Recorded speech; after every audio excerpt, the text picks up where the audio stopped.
Hello dear students and learner, welcome to civil centre एक and my name is Mohammad Shahnawaz Ahmad. और आज हम लोग एक बहुत ही इंपॉर्टेंट सब्जेक्ट के बारे में स्टडी करने जा रहे हैं जो कि एग्जामिनेशन पॉइंट ऑफ व्यू से भी बहुत इंपॉर्टेंट है और कॉन्सेप्चुअली भी बहुत इंपॉर्टेंट है।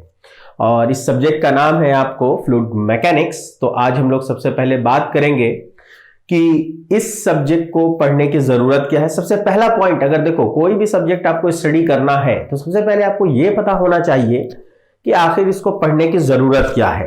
दैट इज कि इस सब्जेक्ट को क्यों पढ़ाया जा रहा है, पहली चीज।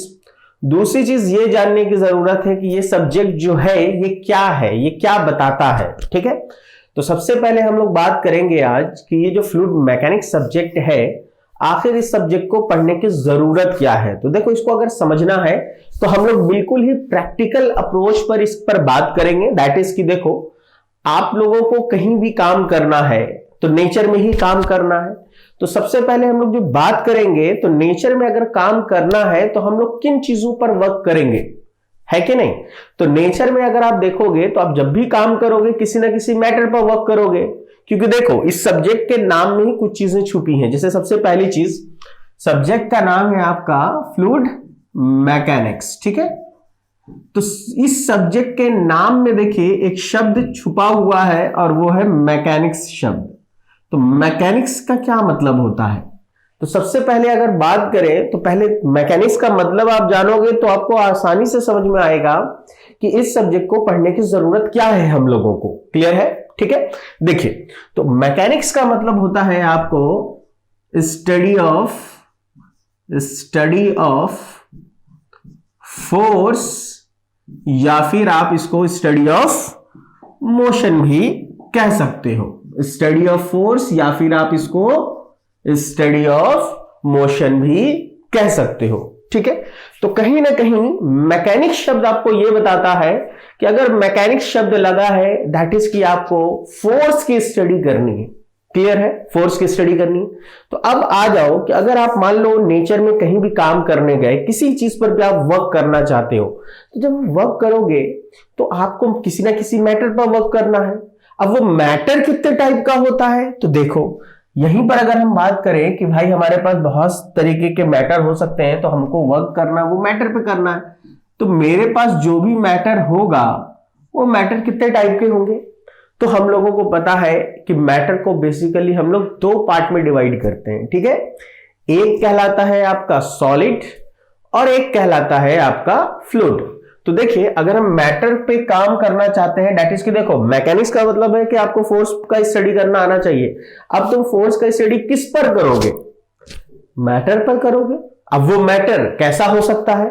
या तो वो मैटर आपको सॉलिड हो सकती है या फिर वो मैटर आपको फ्लूइड हो सकती है। ठीक है, और अगर हम फर्दर डिवाइड करें तो सॉलिड भी आपके पास दो टाइप के सॉलिड बॉडी होंगे, है कि नहीं।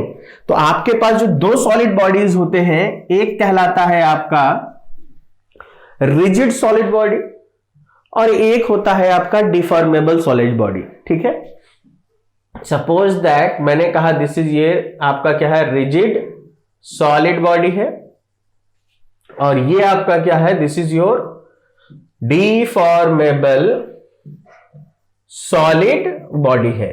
तो पता है आपको चला कि मेरे पास अगर सॉलिड बॉडी है और सॉलिड बॉडी पर स्टडी ऑफ फोर्सेस करना है, तो हमको दो टाइप के सॉलिड बॉडी मिल सकते हैं, एक या तो रिजिड, एक या तो डिफॉर्मेबल। रिजिड का मतलब यह है कि उसमें डिफॉर्मेशन जीरो होगा। ठीक है, तो आपको वैसी बॉडी क्या कहलाएगी, रिजिड सॉलिड बॉडी कहलाएगी। और रियलिटी ये है, आप सब लोग जानते हैं कि नेचर में कोई भी ऐसा सॉलिड नहीं है जो परफेक्टली रिजिड होता है। दैट इज कहीं ना कहीं ये जो हमने लिखा है ना, ये कौन सा सॉलिड है, this is called ideal solid. इसको क्या कहते हैं, ये है आपका आइडियल सॉलिड, जो रियलिटी में एग्जिस्ट नहीं करेगा। ठीक है, क्योंकि नेचर में कोई भी सॉलिड बॉडी जो है वो परफेक्टली रिजिड नहीं है। हाँ, हम अज्यूम कर सकते हैं लेकिन परफेक्टली रिजिड नहीं है, और ऐसे सॉलिड बॉडी को हम लोग क्या कहते हैं, आइडियल सॉलिड बॉडी कहते हैं। क्लियर है? अब दूसरा है आपका डिफॉर्मेबल सॉलिड बॉडी। ठीक है, ये एक ऐसी बॉडी है जिसमें डिफॉर्मेशन आपको या इलास्टिसिटी जैसी चीजें आपको मिलेंगी, और ऐसे सॉलिड बॉडी जो है बेसिकली ये रियल सॉलिड बॉडी है। ये कौन सी बॉडी है? ये आपको रियल सॉलिड बॉडी है। ठीक है, क्लियर है? तो अब आप देखिए, मैटर मेरे पास बेसिकली दो ही टाइप के हुए, या तो सॉलिड हुए या फिर आपको क्या हुए, फ्लूइड हुए। ठीक है, अब सॉलिड एंड फ्लूइड में भी सॉलिड दो टाइप के हो गए, एक हो गए रिजिड सॉलिड बॉडी, दूसरा हो गया आपको डिफॉर्मेबल सॉलिड बॉडी। और फर्दर अगर हम फ्लूइड को बाइफरकेट करें, तो बाइफरकेट करेंगे तो फ्लूइड में भी दो कैटेगरी आ जाता है। एक होता है आपका लिक्विड और एक होता है आपका गैस। ठीक है, क्लियर है? तो देखिए, ध्यान से सुनिए।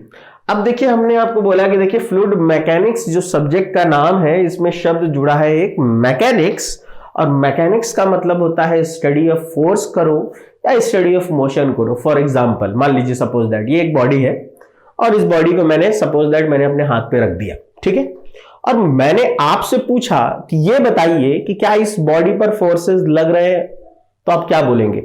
अगर मैंने पूछा आपसे कि इस बॉडी पर क्या फोर्सेस लग रहे हैं, ये है बिल्कुल रेस्ट के कंडीशन में, लेकिन क्या इस पे फोर्स लग रहे हैं? तो आप कहोगे हाँ सर, बिल्कुल इसके ऊपर फोर्सेस लग रहे हैं, लेकिन उन सारे फोर्सेस का जो रिजल्टेंट है, या ये कहिए कि इसके ऊपर जितने भी फोर्स लग रहे हैं वो सारे के सारे फोर्स क्या हो गए हैं, बैलेंस्ड हो गए हैं। दैट्स वाई ये बॉडी किसमें है, रेस्ट में है। क्लियर है? ठीक है, तो देखो बेसिकली स्टडी ऑफ फोर्स कहने का मतलब क्या है कि फोर्स को भी देखोगे तो दो टाइप के फोर्स होंगे। जब वो फोर्सेस बैलेंस होंगे तो बॉडी रेस्ट में मिलेगी, और जब वो फोर्स अनबैलेंस्ड होंगे तो बॉडी किसमें मिलेगी, मोशन में मिलेगी। दैट इज की सुन लो, नेचर में कोई भी बॉडी अगर अवेलेबल है तो उसके ऊपर आपको फोर्सेस एक्ट कर रहे हैं। ऐसा हो ही नहीं सकता है कि उसके ऊपर फोर्सेस एक्ट ना करते हो। क्लियर है? ठीक है, और वो फोर्सेस एक्ट करेंगे तो वो दो टाइप के होंगे, या तो बैलेंस्ड होंगे या फिर अनबैलेंस्ड होंगे। तो कहीं ना कहीं मैकेनिक्स शब्द जुड़ने का मतलब है कि आपको स्टडी ऑफ फोर्सेस करना है। अब वो बैलेंस्ड हो अनबैलेंस्ड हो, दैट डजंट मैटर। ठीक है, अब उसी तरीके से हम यहां आ गए कि ठीक है भाई, हम लोगों को स्टडी करना था तो हम लोगों को मैटर पर ही काम करना है। अब मैटर में भी हमको सॉलिड मिल सकता था, आपको फ्लूइड मिल सकता था। सॉलिड में भी मैंने बोला कि देखिए रिजिड सॉलिड बॉडी आपको अगर अज्यूम कर लिया जाए, आइडियल सॉलिड बॉडी मान लिया जाए, तो स्टडी ऑफ फोर्स अगर हम इस पर करते हैं, अगर मान लीजिए हम लोग आइडियल सॉलिड बॉडी पर स्टडी ऑफ फोर्स करते हैं, ठीक है, तो स्टडी ऑफ फोर्स अगर करेंगे तो इसको हम लोग क्या कहते हैं, this subject is known as engineering mechanics. ठीक है, देखिए आपको सॉलिड पे काम करना है, आपने सॉलिड को भी मान लिया कैसा, परफेक्टली रिजिड सॉलिड बॉडी माना, तो उसको अगर स्टडी करना है तो उसको स्टडी करना कौन से सब्जेक्ट में आपको सिखाया जाता है, वो सिखाया जाता है आपको इंजीनियरिंग मैकेनिक्स में। क्लियर है? और अगर आप आ गए कि नहीं सर हम लोग डिफॉर्मेबल सॉलिड बॉडी पर स्टडी ऑफ फोर्सेस करना चाहते हैं, तो डिफॉर्मेबल बॉडी पर स्टडी ऑफ फोर्स जो होगा उसको हम लोग क्या कहते हैं, स्टडी ऑफ फोर्स है, और इसको हम लोग क्या कहते हैं, this is known as strength of material और मैकेनिक्स ऑफ सॉलिड। ठीक है, तो अब आप यहीं से समझ जाइए इस सब्जेक्ट को हम लोग मॉस क्यों कहते हैं, मैकेनिक्स ऑफ सॉलिड क्यों कहते हैं, क्योंकि मैकेनिक्स का मतलब है स्टडी ऑफ फोर्स करना, और वो स्टडी हम किस पर कर रहे हैं, सॉलिड पर, क्योंकि रियल में जो सॉलिड बॉडी है वो तो यही है ना, नेचर में जितने भी सॉलिड बॉडी है वो तो यही है एक्चुअल में। तो इसीलिए सोम या मॉस कहा जाता है इस सब्जेक्ट को। और आप देखो, आपको नेचर में काम करना था, स्टडी ऑफ फोर्सेस पे वर्क करना था, तो आपने सॉलिड को तो स्टडी कर लिया, इंजीनियरिंग मैकेनिक्स में रिजिड सॉलिड को पढ़ लिया, और आपने डिफॉर्मेबल सॉलिड बॉडी को किस में पढ़ लिया, मॉस में या सोम में पढ़ लिया। अब आपको बचा क्या, अब आपके पास बचा है फ्लूइड। क्लियर है? अब जब फ्लूइड बचा तो आपके पास फ्लूइड में क्या है, लिक्विड एंड गैस है। तो कहीं ना कहीं हम लोग स्टडी ऑफ फोर्स करेंगे किसके ऊपर, फ्लूइड पर, और उसको हम लोग कहेंगे क्या, उसको हम लोग कहेंगे फ्लूइड मैकेनिक्स, ठीक है। लेकिन देखिए अगर मान लीजिए मेरा फोकस पूरा का पूरा फोकस गैसेस पर है, केवल हम गैस के मैकेनिक्स की बात करते हैं, तो गैस पर मैकेनिक्स या स्टडी ऑफ फोर्स करने को क्या कहा जाता है, ये कहलाता है आपका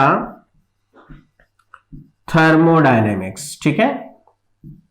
और चूंकि सिविल इंजीनियरिंग के बच्चे गैसेस पर स्टडी नहीं करते हैं, गैसेस पर काम नहीं करना होता उनको, तो जब सिविल के बच्चे गैस पर काम नहीं करेंगे तो उनको इस सब्जेक्ट को पढ़ने की जरूरत क्या है। दैट्स वाई सिविल इंजीनियरिंग में थर्मोडायनेमिक्स नहीं होता है, ठीक है। लेकिन सिविल इंजीनियरिंग के बच्चों को लिक्विड पर पूरा पूरा फोकस करके काम करना होता है, और इसीलिए हम लोग इसको हाइड्रोलिक्स कहते हैं। इसीलिए इसको हम क्या कहते हैं, हाइड्रोलिक्स। तो हाइड्रोलिक्स बेसिकली क्या है, फ्लूइड मैकेनिक्स का ही एक पार्ट है जिसमें हम सिर्फ और सिर्फ वाटर पे मैकेनिक्स करते हैं या वाटर पर फोर्सेस की स्टडी को करने की कोशिश करते हैं। क्लियर है। तो आई होप आपको ये समझ में आया होगा कि why we studied fluid mechanics. हाँ, देखो फ्लूइड मैकेनिक्स लिए पढ़ने की जरूरत पड़ी क्योंकि हम लोगों को स्टडी ऑफ फोर्स करना आना चाहिए था, किसके ऊपर, फ्लूइड के ऊपर। क्लियर है। तो ये अभी जो हमने बात की, ये सिर्फ इतनी बात की कि इस सब्जेक्ट को आपको क्यों पढ़ाया गया, क्योंकि देखो सॉलिड पे काम करना था तो उसके लिए तुमने इंजीनियरिंग मैकेनिक्स पढ़ लिया और सो या मॉस पढ़ लिया। अब जो फ्लूइड बचा, तो फ्लूइड में आपको गैस और लिक्विड दोनों आता है, ठीक है। हम लोग दोनों को कंबाइंड फॉर्म में अगर स्टडी कर रहे हैं तो पूरा का पूरा सब्जेक्ट क्या है आपका, फ्लूइड मैकेनिक्स है।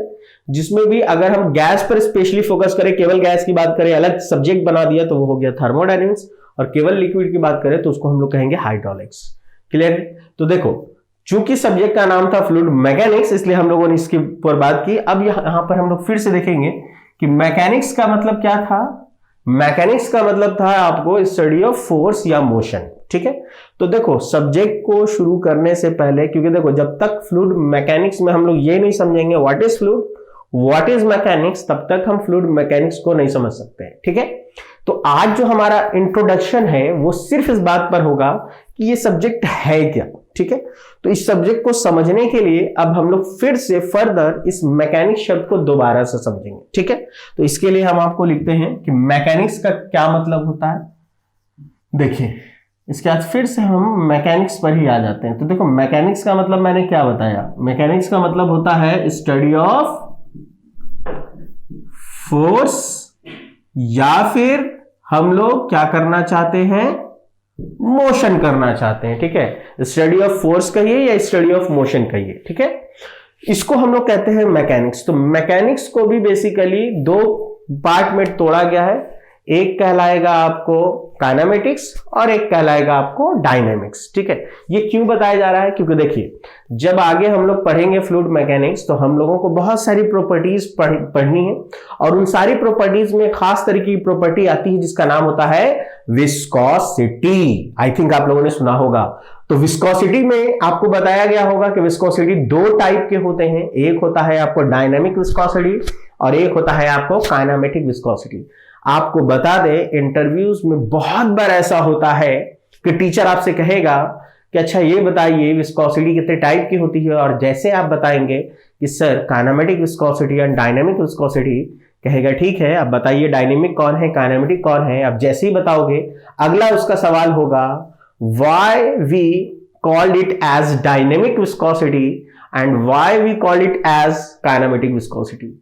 इसी को हम लोग डायनेमिक विस्कोसिटी क्यों कहते हैं और इसी को काइनेमेटिक क्यों कहा गया, ठीक है। यानी कि इसको डायनेमिक क्यों कहते हैं और इसको काइनेमेटिक क्यों कहते हैं, ये जवाब दीजिए। और इसका जवाब आपको फ्लूइड मैकेनिक्स में मिलेगा ही नहीं, क्योंकि इस सवाल का जवाब कौन देता है, मैकेनिक्स देता है, ठीक है। इसीलिए यहां पर थोड़ी सी बात हम मैकेनिक्स की कर रहे हैं, ताकि जब हम लोग फ्लूइड मैकेनिक्स पढ़ें तो आपको बेसिक फंडा एकदम क्लियर होना चाहिए कि मैकेनिक्स का क्या मतलब है। आई होप समझ में आ रहा होगा, ठीक है, क्लियर है। तो देखिए बेसिकली मैकेनिक्स को अगर हम लोग फर्दर डिवाइड करें ना, तो मैकेनिक्स आपको दो पार्ट में टूटेगा, एक कहलाएगा आपको काइनेमेटिक्स और एक कहलाएगा आपको डायनेमिक्स। क्लियर है। देखिए पहला है आपका काइनेमेटिक्स, ठीक है, और दूसरा है आपका डायनेमिक्स। और यहीं से आपको पता चलेगा कि कब हम लोग काइनेमेटिक कहेंगे और कब हम लोग डायनेमिक कहेंगे। ठीक है, तो देखिए मैकेनिक्स का मतलब स्टडी ऑफ फोर्स या स्टडी ऑफ मोशन हो गया, क्योंकि देखो अगर आपको किसी बॉडी पर, अभी मैंने बताया कि किसी बॉडी पर फोर्स लग रहा है तो फोर्स कितने टाइप के लग सकते हैं, फोर्स दो टाइप के लग सकते हैं। ये मैंने आपको ऑलरेडी बताया। मैंने आपको बताया कि देखिए फोर्स अगर बात करेंगे ना तो फोर्स दो टाइप का होगा, या तो आपका फोर्स कैसा होगा, बैलेंस्ड होगा, या फिर फोर्स कैसा होगा, अनबैलेंस्ड होगा। ठीक है, बैलेंस्ड होने का मतलब क्या है कि इस बॉडी पर जो नेट रिजल्ट आएगा उन सारे फोर्सेस की वजह से वो क्या आना चाहिए, जीरो, यानी summation of forces become zero. ठीक है, क्लियर है। लेकिन अनबैलेंस का मतलब ये है कि इसके ऊपर कभी भी नेट रिजल्ट जीरो नहीं आएगा, और इस बॉडी पर जब फोर्स अनबैलेंस है तो ये बॉडी कभी भी स्टैटिक पोजीशन में नहीं होगी, ये बॉडी कहीं ना कहीं मोशन कर रही होगी। तो अब आप खुद सोचो, अगर बैलेंस्ड फोर्स है तो हमको फोर्स पर फोकस करने की जरूरत क्या है, सारे के सारे फोर्स एक दूसरे को क्या कर देंगे, कैंसिल आउट कर देंगे, नेट रिजल्ट जीरो आ जाएगा। तो बैलेंस फोर्स के केस में हमको ध्यान ही नहीं देना फोर्स पर। लेकिन अगर फोर्स अनबैलेंस हुआ तो उस बॉडी में क्या आएगा, मोशन। दैट्स वाई मैंने यहां पर लिखा है स्टडी ऑफ फोर्स या study of motion is called mechanics. Clear है, ठीक है। चलिए अब आ जाइए काइनेमेटिक्स में। ठीक है, तो काइनेमेटिक्स को अगर हम लोग डिफाइन करें तो काइनेमेटिक्स को कहा जाता है कि study of motion without consideration of basic cause of motion. ठीक है, मतलब यह है कि यहां पर हम लोग मोशन को पढ़ना चाहते हैं, और हमको पता है कि मोशन किस कारण से आता है, अभी थोड़ी देर पहले बताया मैंने, है ना। तो मोशन को हम पढ़ना चाहते हैं, मोशन के कारण जो कुछ भी आ रहा है सबको स्टडी करेंगे, क्योंकि अगर किसी बॉडी में मोशन है तो डिस्प्लेसमेंट होगा, मोशन है तो वेलोसिटी होगी, मोशन है तो एक्सेलरेशन होगा। ये सारी चीजें जो है मोशन की वजह से आई हैं, इनको हम स्टडी करेंगे। लेकिन मोशन जिस कारण से आया उस कारण को स्टडी नहीं करेंगे, और उसको अगर ऐसा करते हैं तो ये हम लोग क्या कहलाता है, काइनेमेटिक्स कहलाता है। क्लियर है। तो इसलिए अगर काइनेमेटिक्स को डिफाइन किया जाए तो कैसे डिफाइन करेंगे हम लोग लिखेंगे study of motion without consideration of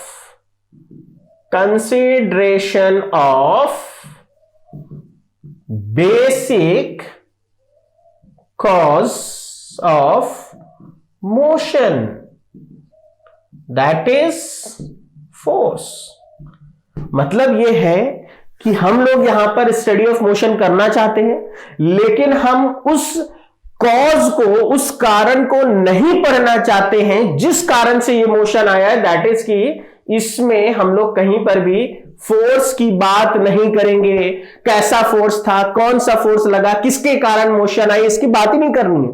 हाँ, बस मोशन है तो भाई मोशन है तो एक्सेलरेशन है, वेलोसिटी है, जर्क है, डिस्प्लेसमेंट है, ये सारी चीजों पर हम बात करेंगे। और अगर हम केवल इन पर बात कर रहे हैं, दैट इज कि हम किसकी बात कर रहे हैं, काइनेमेटिक्स की। फॉर एग्जाम्पल, तो अगर एग्जाम्पल देखें तो हम कह सकते हैं कि सर इसका मतलब यह है कि हम डिस्प्लेसमेंट को स्टडी करेंगे, और डिस्प्लेसमेंट की यूनिट होती है मीटर। इसका मतलब है कि सर हम वेलोसिटी को स्टडी कर सकते हैं dx/dt। ठीक है, यानी कि आपको वेलोसिटी को हम लिख सकते हैं v, और ये क्या होगा, इसकी यूनिट होगी sir metre per second.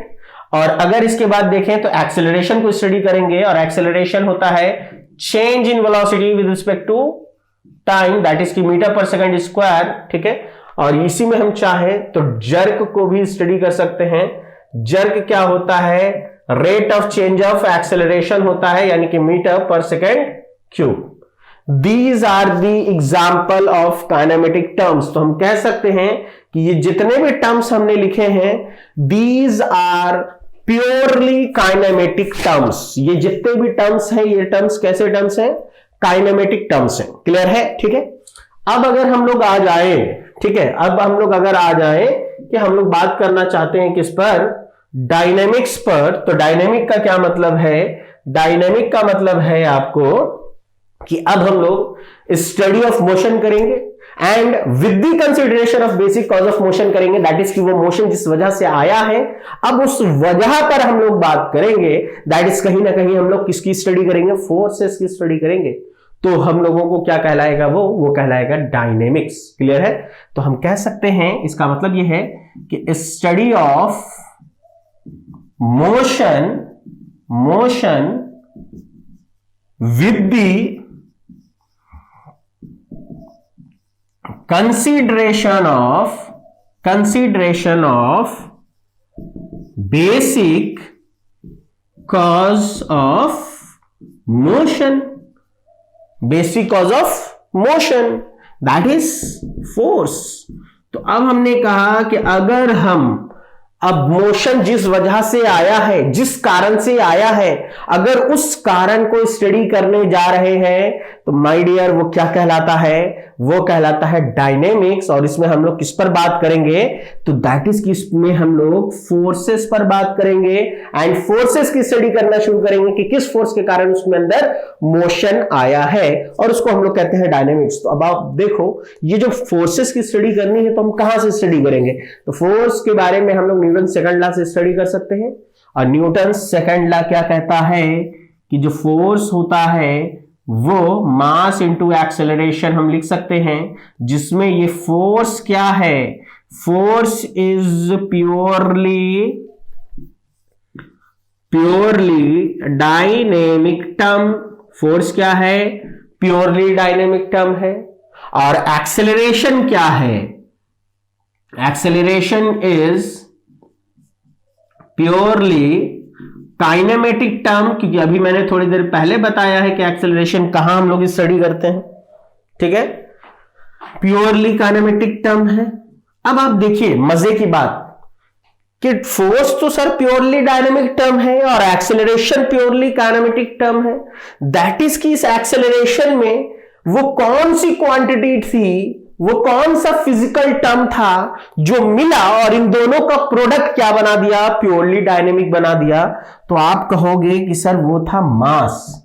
That is कि यही वो टर्म है जो किसी भी क्वांटिटी में, फिजिकल क्वांटिटी में अगर आ जाएगा तो वो उस फिजिकल क्वांटिटी को क्या बना देगा, डायनेमिक क्वांटिटी बना देगा। ठीक है, और इसी से आप यहीं से समझो। तो देखो काइनेमेटिक टर्म्स को देखो ध्यान से, जितने भी काइनेमेटिक टर्म्स के एग्जांपल मैंने लिखे हैं, या आप और अपनी तरफ से भी कोई काइनेमेटिक टर्म उठा के देख लो, तो उनके यूनिट में ध्यान से देखना, कहीं पर भी केजी अवेलेबल नहीं होगा। इसकी यूनिट मीटर है, यहां मीटर पर सेकंड है, यहां मीटर पर सेकंड स्क्वायर है, या मीटर पर सेकंड क्यूब है। डिस्चार्ज भी काइनेमेटिक टर्म है। ठीक है, तो डिस्चार्ज क्या होता है, मीटर क्यूब पर सेकंड। ठीक है, तो वॉल्यूम फ्लो रेट है, तो उसमें भी आप देखो केजी नहीं है। मतलब क्या समझ में आया, मतलब ये समझ में आया कि अगर किसी फिजिकल क्वांटिटी में mass term is not available, then that physical quantity is known as kinematic physical quantity. और अगर मान लीजिए उसमें केजी टर्म अवेलेबल है तो वो क्या कहलाएगा, वो डायनेमिक फिजिकल क्वांटिटी हो जाएगा। क्लियर है? अब यहीं से देखो, जब आप विस्कोसिटी पढ़ोगे तो देखिएगा आपको कि सर विस्कोसिटी जब हम लोग पढ़ते हैं तो ये जो विस्कोसिटी है इसकी जो यूनिट मिलती है वो रहती है आपको केजी पर मीटर सेकेंड। ठीक है, और ये जो होती है इसकी होती है मीटर स्क्वायर पर सेकेंड। ठीक है, क्लियर है? तो अब आपको देखो, दोनों में देखो यूनिट को, इसमें आप देखोगे कि सर केजी नहीं है और इसमें केजी है।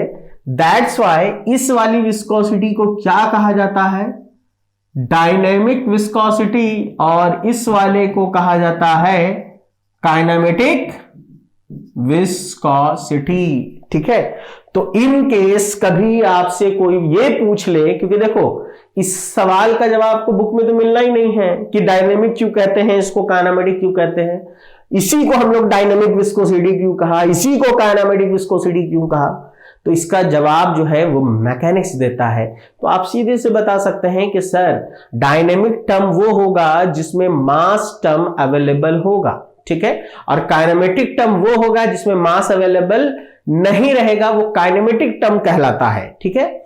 तो आप यूनिट को अगर देखते हैं तो आपको देखिएगा इसमें सर केजी नहीं है, दैट्स व्हाई इसको हम लोग काइनेमेटिक विस्कोसिटी कहते हैं, और इसी वजह से इसको हम लोग क्या कहते हैं, डायनेमिक विस्कोसिटी कहते हैं। तो देखिए फ्लूइड मैकेनिक्स को पढ़ने से पहले मैंने अभी थोड़ी बात की है मैकेनिक्स पर, और वो इसलिए बात की है ताकि आपको इतना नॉलेज या इतना इंफॉर्मेशन होना चाहिए मैकेनिक्स क्या है, ठीक है। दूसरी चीज कि सब्जेक्ट को क्यों पढ़ाया जा रहा है, क्योंकि देखो आपको जो भी पढ़ाया जा रहा है वो आपको यूज करना है। आप इसलिए पढ़ रहे हो कि अगर आप कभी किसी इंडस्ट्री में वर्किंग होते हो तो वहां पर अगर आप फ्लूइड को देखोगे तो इस पर आपको काम करना, और बिल्कुल प्रैक्टिकल। तो पहले ही सुन लीजिए माय डियर, मैं जो भी आपको पढ़ाऊंगा वो बिल्कुल प्रैक्टिकल अप्रोच पर बेस्ड होगा, और सारे एग्जाम्पल मेरे ऐसे एग्जाम्पल होंगे जो रियल में तुम देखते हो। बुकिश एग्जाम्पल का कुछ नहीं लेना देना, ठीक है। क्योंकि देखो अगर तुम बुकिश रटोगे तो फिर तो आपका खुद का सेंस काम ही नहीं कर रहा है, ठीक है। आपको हर चीज को पढ़ना है, और पढ़ने के बाद आपके आसपास वो सारी चीजें हो रही हैं, बस उसको देखना और समझना है कि ये कैसे किया जा रहा है। क्लियर है, ठीक है।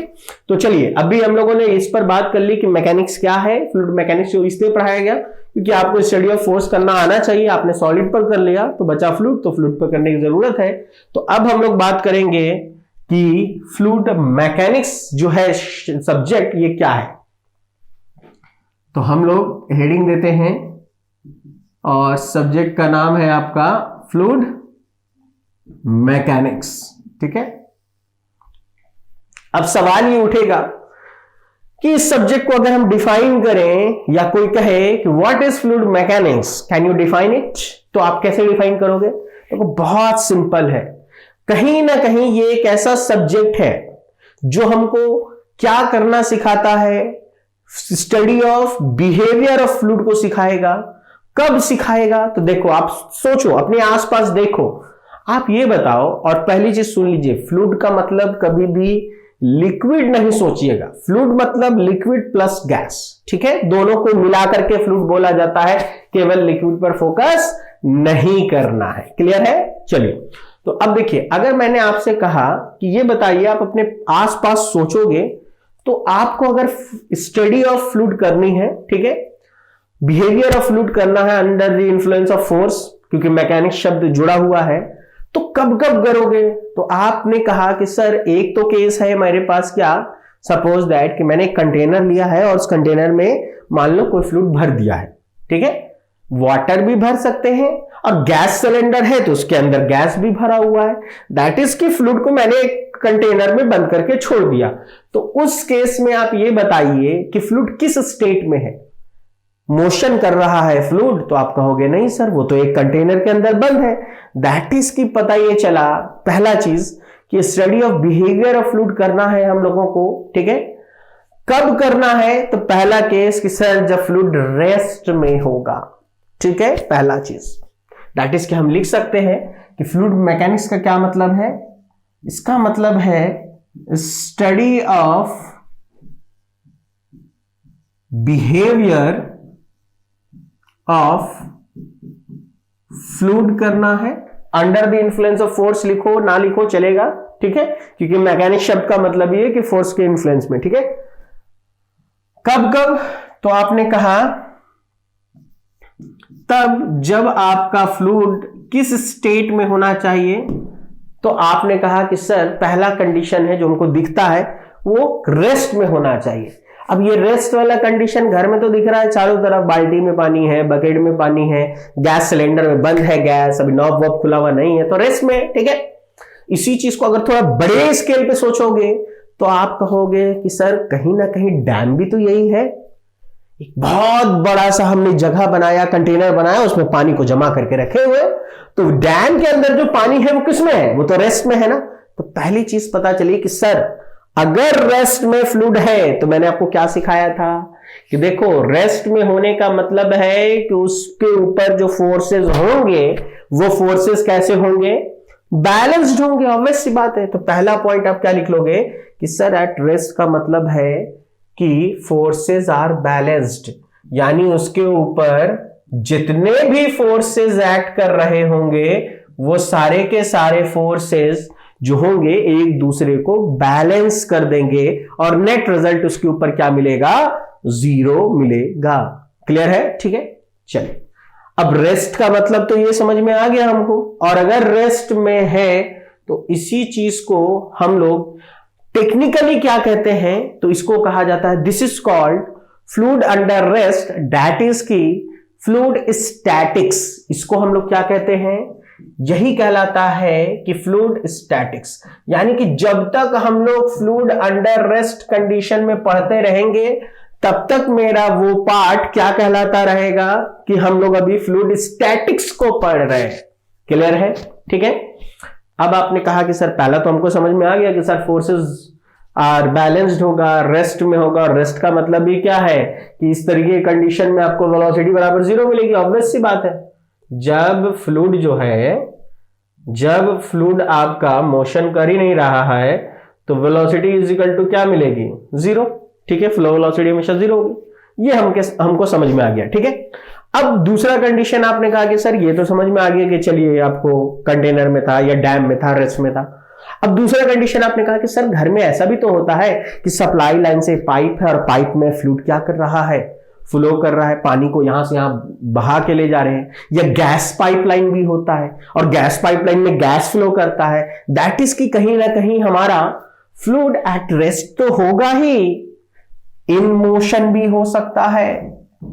तो आपने कहा कि सर फ्लूइड जो होगा वो तो मोशन भी हो सकता है, बिल्कुल हो सकता है, किसने मना किया। ठीक है, और मोशन में होने का मतलब क्या है, मोशन में होने का मतलब है forces are unbalanced, forces are unbalanced. ठीक है, क्लियर है? इन मोशन का ये मतलब है। और अगर फोर्सेस आर अनबैलेंस्ड और वो फ्लूइड मोशन में है तो मोशन का क्या मतलब है, मोशन का मतलब है माय डियर कि फ्लूइड जो है मेरा वो फ्लूइड डायनेमिक्स कहलाएगा। ठीक है, रुका हुआ था तो स्टैटिक्स था, और जैसे ही मोशन में आया इसी को हम लोग क्या कहते हैं, fluid under motion, that is की फ्लूइड डायनेमिक्स। इसको क्या कहा जाएगा, फ्लूइड डायनेमिक्स। ठीक है, क्लियर है? अब दो चीज तो हम लोगों को साफ साफ दिखता है कि सर हाँ ये तो हो रहा है, फ्लूइड मोशन में होता हुआ भी दिखता है हम लोगों को। ठीक है, रिवर है, लेक है, डैम में, रेस्ट में है। ठीक है, चैनल से कहीं कनेक्ट कर रहे हैं हम लोग, उसमें भी मोशन में, ये सब हमको दिख रहा है। ये दो केस तो हमको दिखता है कि सर फ्लूइड का बिहेवियर हम लोगों को पढ़ना है, या तो रेस्ट में देखेंगे या फिर मोशन में देखेंगे। बिल्कुल क्लियर है। अब तीसरा अगर आपसे हम पूछे कि अब बताइए कि और क्या हो सकता है, आपको क्या लगता है और किस स्टेट में और किस तरीके से आप फ्लूइड को देख सकते हो प्रैक्टिकली। तो अगर आप सोचोगे ना, आप ध्यान से देखोगे तो आप कहोगे कि सर हम लोग, एक तो क्या है केस कि अगर सॉलिड पाइपलाइन है और सॉलिड पाइपलाइन के अंदर कोई फ्लूइड है और फ्लूइड जो है, तो फ्लूइड और सॉलिड पाइपलाइन के बीच में क्या हो रहा है, कॉन्ट्रैक्ट हो रहा है। ठीक है, दैट इज की इंट्रैक्शन ऑफ फ्लूइड हो रहा है, किसके साथ, किसी ना किसी सॉलिड बॉडी के साथ। या ये कहिए कि देखिए, हमने कहा, ये तो आप ऐसे भी देख सकते हो, हमने कहा कि लीजिए ये आपकी एक कार है। ठीक है, और ये कार इस तरीके से इधर मोशन कर रहा था। कार जब ऐसे v वेलोसिटी से आगे बढ़ रहा होगा तो जो एयर होगी वो एयर इसके ऊपर से इस तरीके से क्या करती होगी, फ्लो करती होगी। ठीक है, तो अब आप देखिए, कार सॉलिड बॉडी है और एयर आपकी क्या है, दिस इज फ्लूइड। तो सॉलिड और फ्लूइड का आपस में जहां पर इंटरेक्शन हो रहा है वहां पर क्या बिहेवियर है, इसको भी तो स्टडी करना होगा। तो यहीं से समझ में आया कि तीसरा पॉइंट है कि sir interaction of fluid with किसके साथ देखेंगे, विद सॉलिड बॉडी। यानी कि किसी न किसी फ्लूइड का किसी सॉलिड बॉडी के साथ अगर कहीं पर इंटरेक्शन होता है तो उसका भी बिहेवियर हम लोग स्टडी करेंगे। लेकिन ये बताइए, क्या हम लोगों को केवल सॉलिड बॉडी का फ्लूइड के साथ इंटरेक्शन हो सकता है, या एक फ्लूइड का किसी दूसरे फ्लूइड के साथ भी इंटरेक्शन हो सकता है? तो आप कहोगे बिल्कुल। जैसे देखो, वाटर था, हमने उसके ऊपर कोई ऑयल भर दिया और दोनों इमिसिबल है, दोनों एक दूसरे में मिक्स नहीं हो सकता है। तो ऊपर जो तेल है और नीचे जो पानी है, दोनों का कहीं ना कहीं एक पॉइंट पर तो कांटेक्ट होगा ना, इंटरेक्शन होगा ना। तो वहां पर फ्लूइड का फ्लूइड के साथ क्या है, कांटेक्ट है, इंटरेक्शन है। तो देखेंगे वहां क्या हो रहा है। दैट इज कि हम क्या कह सकते हैं, दैट इज कि हम कह सकते हैं कि एक फ्लूइड का किसी दूसरे फ्लूइड के साथ भी इंटरेक्शन हो सकता है। और ये जितने भी इंटरेक्शंस हैं, इन इंटरेक्शंस को हम लोग कहां पर स्टडी करेंगे? तो ये हम लोग स्टडी करेंगे एट दी बाउंड्रीज। कहां पर स्टडी करेंगे? At the boundaries. और इसी को हम लोग क्या नाम से जानते हैं? इसी को हम लोग जानते हैं बाउंड्री लेयर थ्योरी के नाम से। क्लियर है? ठीक है। तो देखिए, यहां से आप अगर सोचोगे तो आपको पता चलेगा कि हाँ बिल्कुल, नेचर में हमारे पास मैटर था, सॉलिड था, फ्लूइड था। फ्लूइड को स्टडी करना था, फ्लूइड कैसे कैसे मिल सकता था? आप कहोगे कि हाँ सर बिल्कुल, रेस्ट में हो सकता है, इसके अलावा और क्या हो सकता है? तो सर मोशन में हो सकता है। और क्या हो सकता है? तो फ्लूइड का सॉलिड के साथ कांटेक्ट हो सकता है, या एक फ्लूइड का किसी दूसरे फ्लूइड के साथ क्या हो सकता है? कांटेक्ट हो सकता है। अब बताइए आप कि क्या इसके अलावा भी कोई केस होगा? आप सोच के देखिए तो आपको पता चलेगा कि नहीं सर, इसके अलावा तो और कोई केस है ही नहीं। दैट इज कि पूरे फ्लूइड मैकेनिक्स में माय डियर केवल यही 3 चीजें पढ़नी है कि फ्लूइड एट रेस्ट क्या होगा, उसका बिहेवियर क्या होगा, अगर फ्लूइड रेस्ट में है तो उस पर कैसे स्टडी करेंगे। और पहले ही सोच लो, अगर मैंने लिख दिया है फ्लूइड स्टैटिक्स की बात कर रहे हैं, दैट इज कि जितने भी फोर्सेस लग रहे होंगे वो सारे के सारे फोर्सेस क्या हो जाएंगे? बैलेंस्ड हो जाएंगे। और जब फोर्स बैलेंस होगा तो नेट रिजल्ट या रिजल्टेंट फोर्स उसके ऊपर क्या होगा? 0 होगा। और 0 होने का मतलब यह है कि फ्लूइड स्टैटिक्स में कहीं भी आप फोर्सेस की बात नहीं करेंगे। अगर आप फ्लूइड स्टैटिक्स पढ़ रहे हो और इसमें आप मेरे से बोलो कि सर इसमें फोर्स को कैलकुलेट किया जाए, क्या फायदा कैलकुलेट करके? नेट रिजल्ट क्या ना है? 0, क्योंकि फोर्सेस आर बैलेंस्ड। क्लियर है? ये जब आप पढ़ लोगे तो आप कहां आ जाओगे? फ्लूइड डायनेमिक्स में। फ्लूइड डायनेमिक्स में हम लोग कहीं ना कहीं किसकी बात करेंगे? अनबैलेंस्ड फोर्सेस है तो फोर्सेस की बात करेंगे। और फोर्सेस को पढ़ने के लिए हम लोगों को फोर्सेस के कारण जो चीजें भी आती हैं वो सारी पढ़नी आनी चाहिए। दैट इज कि फ्लूइड डायनेमिक्स से पहले हम आपको फ्लूइड काइनेमेटिक्स पढ़ाएंगे। दैट इज कि इससे पहले हम आपको क्या पढ़ाएंगे? Fluid kinematics. और ये फ्लूइड काइनेमेटिक्स आपको क्या सिखाएगा?